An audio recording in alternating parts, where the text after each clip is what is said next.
CHIP medical educational script.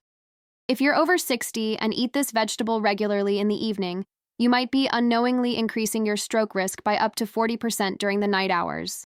I know that sounds alarming, especially since we've been told for years that vegetables are always the answer to better health. But what I'm about to share with you today could literally save your life or the life of someone you love.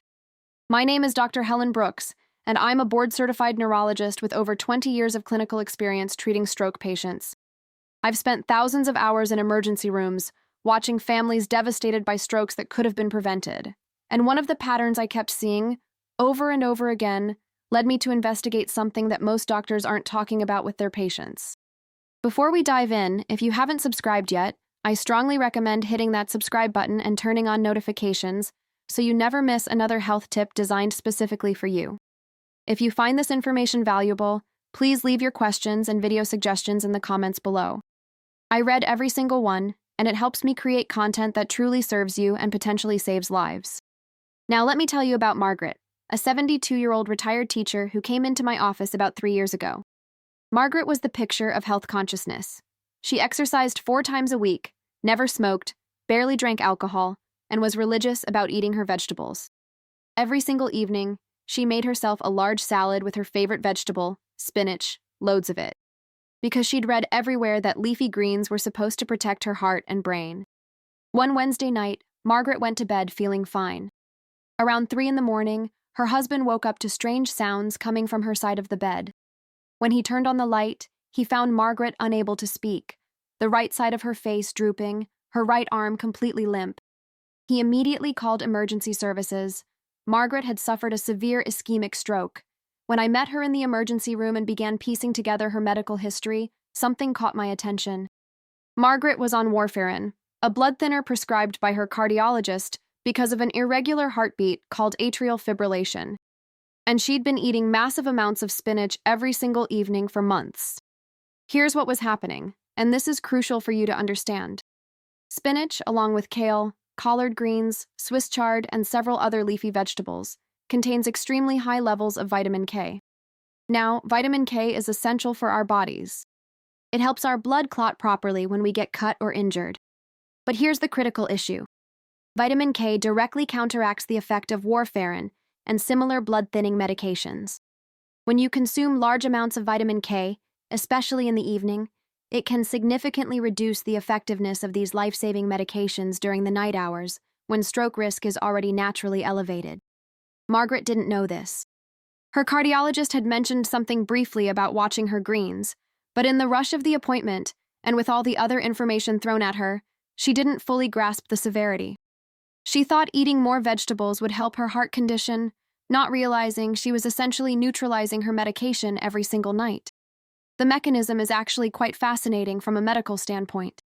Warfarin works by interfering with the vitamin K-dependent clotting factors in your liver. When you flood your system with vitamin K from food, especially consistently and in large amounts, you're providing your liver with the very substance it needs to produce those clotting factors again. It's like trying to put out a fire while someone else keeps adding fuel. The timing matters too.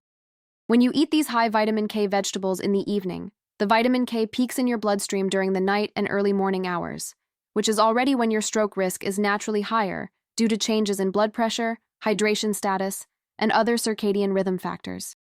If you're still watching and finding this information eye-opening, comment with a check mark below so I know you're with me and understanding how critical this is. Now, I don't want you to think I'm saying spinach or kale are bad vegetables. They're not. They're incredibly nutritious and beneficial for most people. The issue isn't the vegetable itself. The issue is the dangerous interaction that can occur if you're on certain medications and nobody's properly educated you about timing, quantity, and consistency. Let me introduce you to Robert, a 68-year-old former construction worker who loved his evening routine. Robert had survived a heart attack 2 years prior and was placed on warfarin after his doctors discovered he also had atrial fibrillation. Being a man who liked structure, Robert decided to get healthy. Every evening at 6 o'clock, he'd make himself a smoothie packed with kale, spinach, and other greens. He'd read online about the anti-inflammatory properties, the antioxidants, all the wonderful benefits. He felt virtuous, like he was taking control of his health.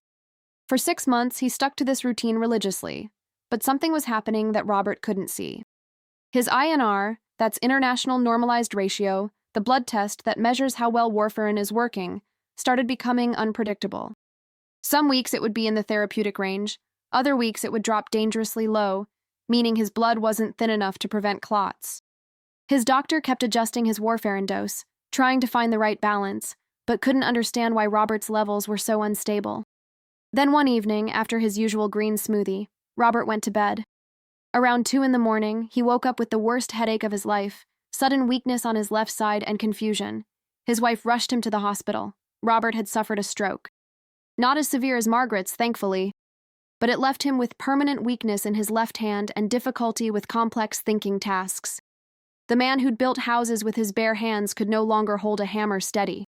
When I reviewed Robert's case during a consultation, the pattern became immediately clear. That evening's smoothie, consumed at the same time every single day, was creating a predictable vitamin K spike that was systematically undermining his warfarin therapy during the most vulnerable hours. What made Robert's situation even more tragic was that he thought he was doing everything right.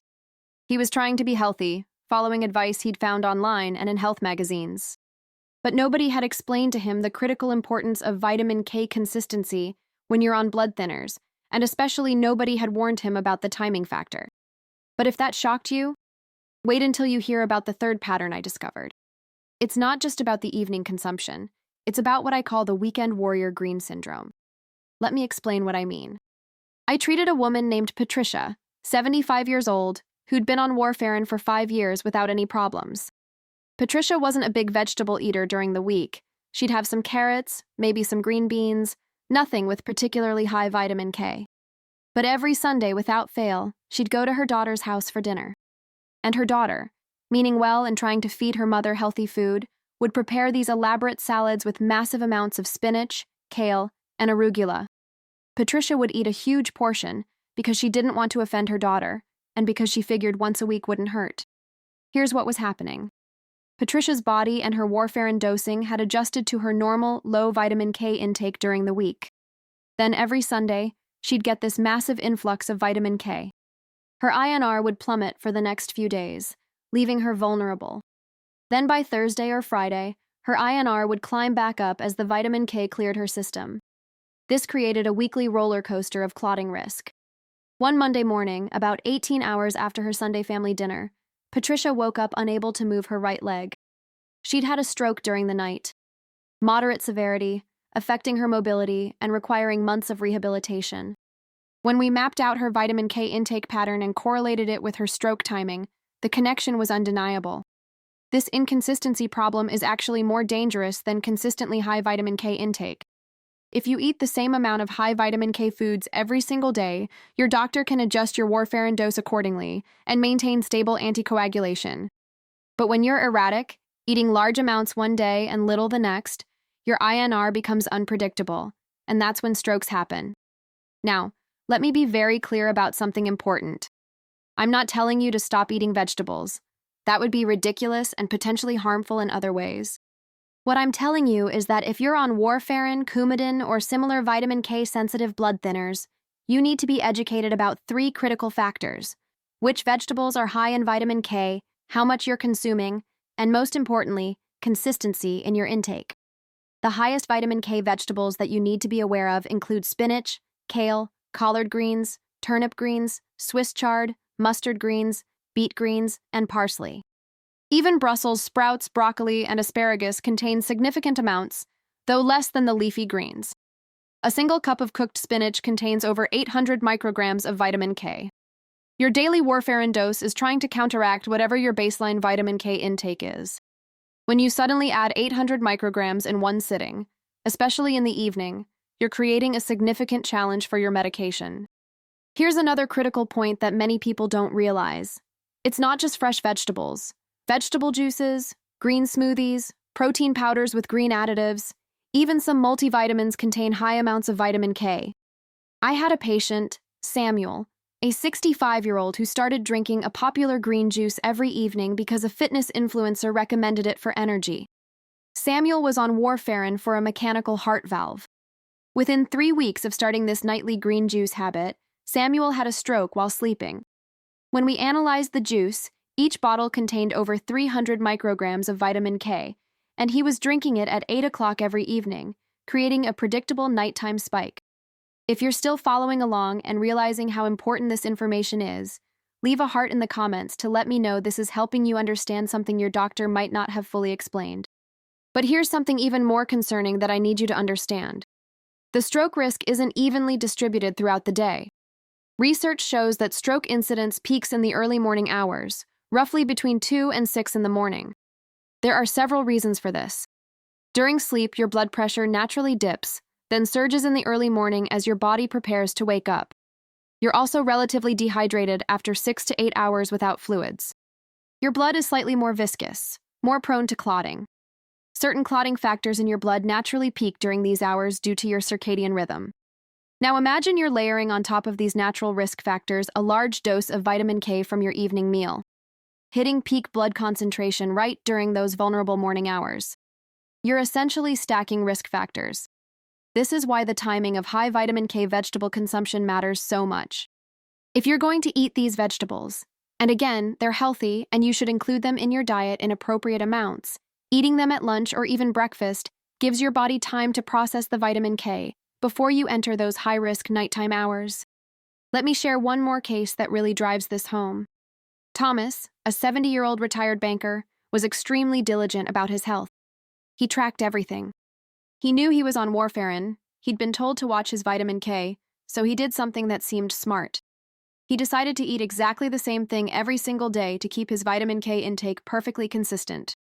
Breakfast, oatmeal with blueberries. Lunch, chicken and rice. Dinner at 7 o'clock every evening, a large kale and spinach salad with olive oil. Thomas's INR tests were actually quite stable. His doctor was pleased. But here's what nobody considered. Even with stable anticoagulation, Thomas was eating his massive vitamin K load at 7 every evening. By 10 or 11 at night, his vitamin K levels would peak. His INR would temporarily dip during those critical overnight hours, then recover by morning when he had his blood drawn for testing. The blood tests weren't capturing the overnight vulnerability window. One night, Thomas had his usual dinner, went to bed reading, turned off the lights around 10. At 4 in the morning, his wife heard him making strange breathing sounds. Thomas had suffered a massive stroke. Despite having good INR numbers on his regular blood tests, he'd been creating a predictable window of vulnerability every single night. Thomas survived but was left with significant permanent disability, unable to speak clearly and needing assistance with most daily activities. When I analyzed Thomas's case, it became clear that the evening timing of his high vitamin K intake was creating a dangerous pattern that standard monitoring hadn't caught. This case changed how I counsel my patients. I now specifically ask not just what they're eating, but when they're eating it. Now, you might be wondering, what about people who aren't on blood thinners? Does any of this matter for them?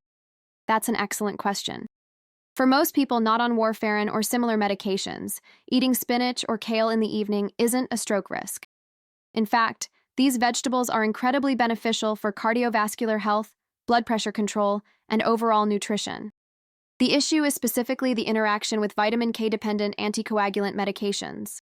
However, there's one other group that needs to be cautious, and that's people who've been prescribed these vegetables or green supplements by well-meaning alternative practitioners without considering their full medication list.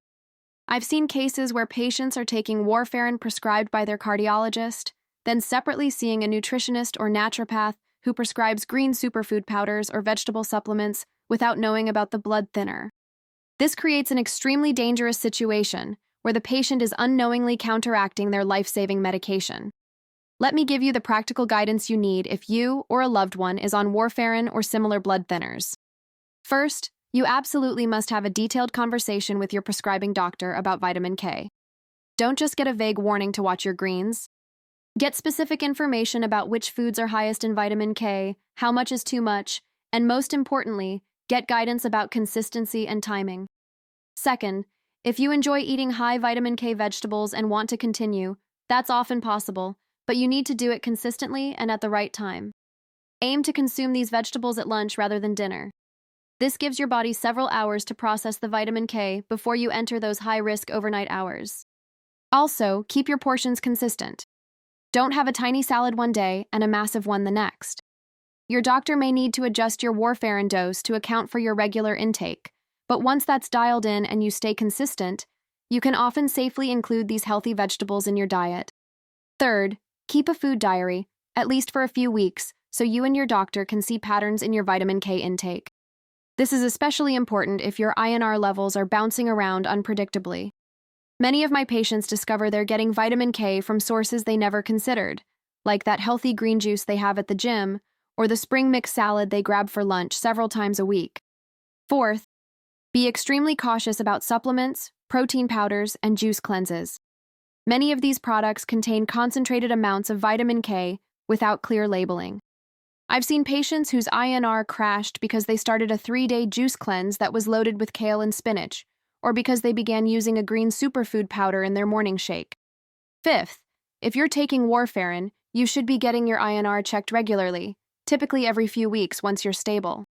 But if you make any significant changes to your diet, increase your vegetable intake, start a new supplement, anything that might affect vitamin K, you need to get your INR rechecked within a week to ensure you're still in the safe range.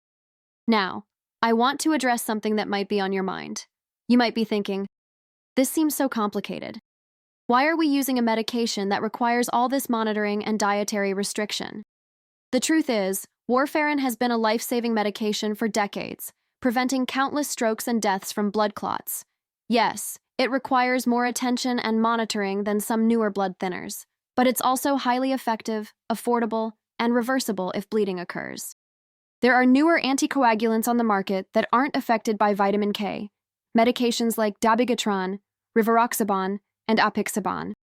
These drugs don't require dietary restrictions or regular blood monitoring. However, they're not appropriate for everyone. People with mechanical heart valves, certain types of atrial fibrillation, or specific kidney function levels may need to stay on warfarin. Also, the newer medications are significantly more expensive and don't have reversal agents as readily available if serious bleeding occurs. The choice of anticoagulant should be made carefully between you and your doctor based on your individual medical situation, insurance coverage, and lifestyle factors. What I want you to take away from this is not fear of vegetables, but awareness of interactions. Margaret, the retired teacher I told you about at the beginning, did eventually recover most of her function after intensive rehabilitation. But it took a year of therapy, and she still has subtle weakness on her right side and occasional difficulty finding the right words when she's tired. More importantly, it didn't have to happen. If someone had sat down with her when warfarin was prescribed and explained clearly, with specific examples and timing guidance, about vitamin K interactions, she would have made different choices. Robert, the construction worker with his evening green smoothie, wasn't as fortunate. His stroke left permanent deficits that ended his hopes of doing woodworking projects with his grandchildren, something he'd been looking forward to in retirement. Patricia, who had her weekly Sunday salad at her daughter's house, now has mobility issues that prevent her from playing with her great-grandchildren on the floor, something that brings her to tears when she talks about it. And Thomas, the meticulous banker who thought consistency alone was enough, requires full-time care and can no longer have the conversations with his wife that defined their 50-year marriage. These aren't just statistics. These are real people whose lives were forever altered by a preventable interaction. And here's what makes me passionate about educating people on this topic. In every single case, these individuals were trying to do the right thing. They were trying to be healthy. They were eating vegetables, for goodness sake. They weren't being reckless or ignoring medical advice. They simply didn't have the complete information they needed to make safe choices. This is why I create these videos. The healthcare system is imperfect. Doctors are rushed, appointments are short, and critical details get lost in the shuffle. My goal is to fill in those gaps, to give you the information that might not come up in a 15-minute doctor's visit, but could literally save your life.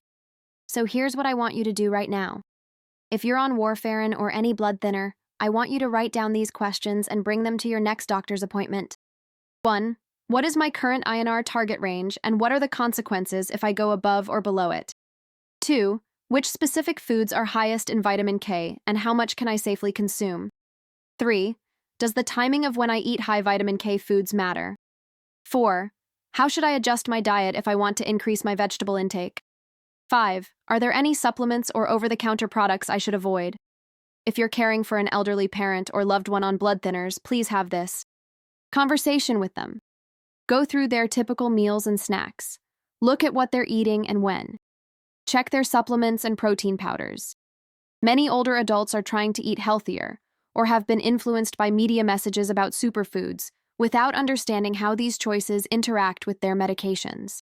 And if you're not on blood thinners but you know someone who is, please share this video with them. You might be saving them from a devastating stroke. The people I've described to you today, Margaret, Robert, Patricia, Thomas, they're representative of hundreds of cases I've seen over my career, and I'm just one neurologist in one region. This is happening everywhere, every day, because this information isn't reaching the people who need it most. I also want you to remember that this principle applies beyond just warfarin and vitamin K. Many medications have food interactions that affect their efficacy or safety. Grapefruit with certain cholesterol medications, high tyramine foods with certain antidepressants, calcium-rich foods with certain antibiotics. The lesson here is broader than just one vegetable and one medication. The lesson is that you need to be an active participant in your healthcare. You need to ask questions, get specific answers, and understand not just what you're taking, but how your entire lifestyle interacts with your treatment. Your doctor has the medical knowledge, but you have the knowledge of your daily habits, your food preferences, your routines. The best outcomes happen when those two knowledge bases come together through clear communication. Don't assume your doctor knows you have a green smoothie every night unless you explicitly tell them. Don't assume they'll mention every food interaction unless you ask. Healthcare is a partnership, and you need to be an active partner. Before I finish, I want to leave you with a message of hope, because I don't want you to feel overwhelmed or frightened. Yes, these interactions exist. Yes, they can be serious, but they're also manageable with proper knowledge and precautions. I have hundreds of patients on warfarin who enjoy varied, healthy diets, including reasonable amounts of leafy greens. They've learned to be consistent, they time their consumption wisely, they communicate with their healthcare team, and they live full, active lives without stroke. Knowledge is power, but only if you act on it. The stories I've shared today aren't meant to scare you away from taking necessary medications or eating healthy foods. They're meant to empower you to use both safely and effectively. Margaret now educates other patients about this interaction. She volunteers at the hospital, sharing her story so others don't repeat her mistake. Robert has become an advocate for clearer medication counseling. Patricia makes sure her daughter understands food-drug interactions now, protecting future generations of their family. Even Thomas, despite his limitations, has had his wife help him create written materials about timing of medication and food intake that his stroke support group now distributes to new members. These individuals turned their painful experiences into purpose. They don't want others to suffer what they went through. And that's exactly why I'm here talking to you today. If this video prevents even one stroke, if it prompts even one person to have a more detailed conversation with their doctor, if it makes even one family more aware of these critical interactions, then I've accomplished my goal. So take action today. Don't wait until after the stroke to wish you'd known this information. Have the conversation with your doctor. Review your medications and your diet. Make the necessary adjustments. And please, help me spread this potentially life-saving information by liking this video and sharing it with anyone who might benefit. If you found this helpful, I'd love to hear from you in the comments. Tell me if you or someone you know has experienced medication-food interactions. Ask questions about specific situations. Suggest topics you'd like me to cover in future videos. I read every comment and use your input to create content that truly serves this community. Remember, I'm not here to replace your doctor. Everything I've shared today should be discussed with your personal physician who knows your complete medical history and can give you individualized guidance. But I am here to give you the knowledge you need to have those productive conversations, to ask the right questions, and to understand the answers you receive. Thank you for watching, for caring about your health, and for being willing to learn. Your brain, your heart, and your family will thank you for the knowledge you've gained today. Until next time, stay informed, stay healthy, and never hesitate to advocate for yourself in the healthcare system. Your life might depend on it.